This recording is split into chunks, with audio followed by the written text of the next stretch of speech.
Hi, everyone, and welcome back to another episode of Combating Cancer. I'm your host, Gwen Kelly, and whether this is your first time tuning in or you're a returning listener, I just want to say thank you for being here. I'm so glad you've joined me today. For anyone new to the show, let me introduce myself. I was diagnosed with stage 3 astrocytoma brain cancer when I was 19 years old. That experience changed my life in every imaginable way. And it's what inspired me to start this podcast, to create a safe, supportive space for anyone impacted by cancer. Whether you're in active treatment, in remission, a caregiver, or grieving the loss of someone you love, you are welcome here.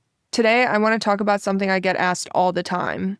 Gwen, how did you manage to stay in school while going through cancer treatment? That's a great question, and the truth is, it wasn't easy, but I was determined, and with the right support, the right mindset, and a whole lot of grace, I made it through. In fact, I even ended up graduating a semester early. When I was diagnosed, I was in the middle of a semester at Molloy University on Long Island, New York.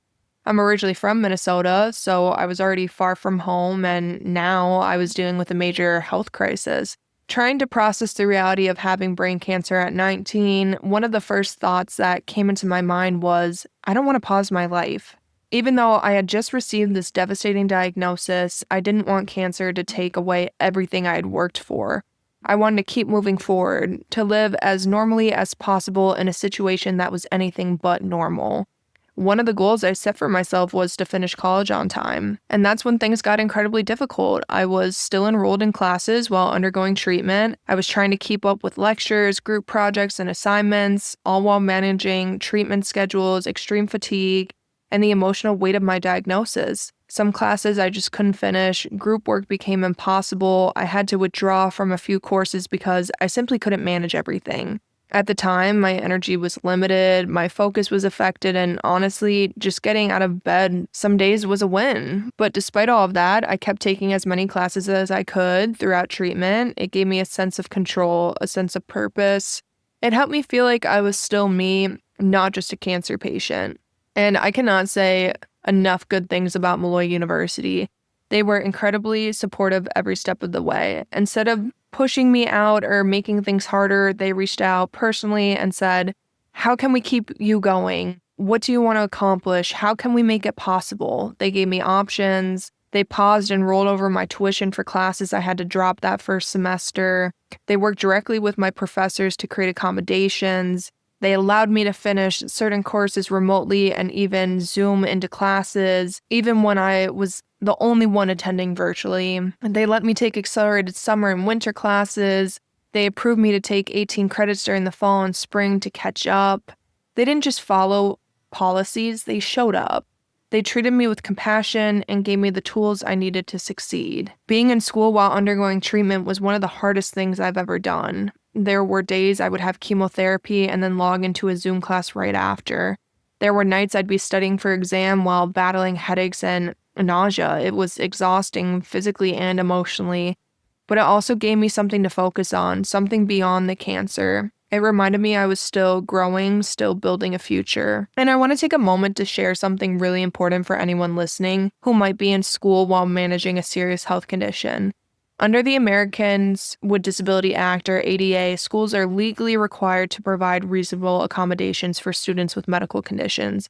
They must support you. They cannot deny you access to your education or prevent you from graduating. You have rights, and you don't have to go through it alone. Thankfully, I never had to invoke the ADA because Molloy went above and beyond. But if you ever need it, please know those protections are there for you.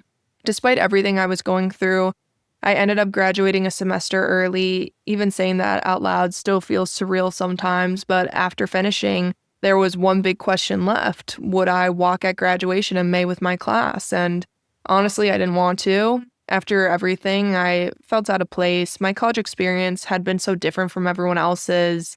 I didn't feel like I had the same connection to that campus life anymore. And even though all my friends were amazing throughout my entire journey, I wasn't sure if I belonged there anymore. I kind of felt like I was a little bit too far removed, but at the end of the day, I chose to walk for my parents. And, they had stood by me through everything. They had sacrificed, cried, hoped, and fought right alongside me. And I knew it would mean the world to them to see me walk across that stage. So I said yes, and it turned out to be one of the best decisions I had ever made. What I expected to be awkward or emotionally heavy actually became one of the most joyful, affirming days of my life. My friends were so unbelievably excited to see me. The Molloy University staff welcomed me with open arms and endless encouragement. People weren't just cheering for the degree, they were cheering for the fight it took to get me there. And that moment reminded me that joy and pain can exist together and that I still deserve to celebrate my success, even with everything I was carrying. So if you're in the middle of your own battle, whatever that looks like, I just want you to hear this. You don't have to give up on your dreams. You don't have to choose between your health and your goals. You can keep going, even if it's at a different pace or on a different path, and you are not alone. There are people who want to help you. There are rights in place to protect you, and there's a future waiting for you, even if it looks different than what you had imagined. Thank you so much for listening today. If this episode resonated with you, please share it with someone who might need to hear it. This podcast is built on connection, community, and honesty, and I am so grateful to share this space with all of you. As always, if you or someone you know want to share your story or if you have a sponsorship inquiry, feel free to reach out to me. My door is always open. Well, that's all I have for you guys today. I'll talk to you guys all next Wednesday.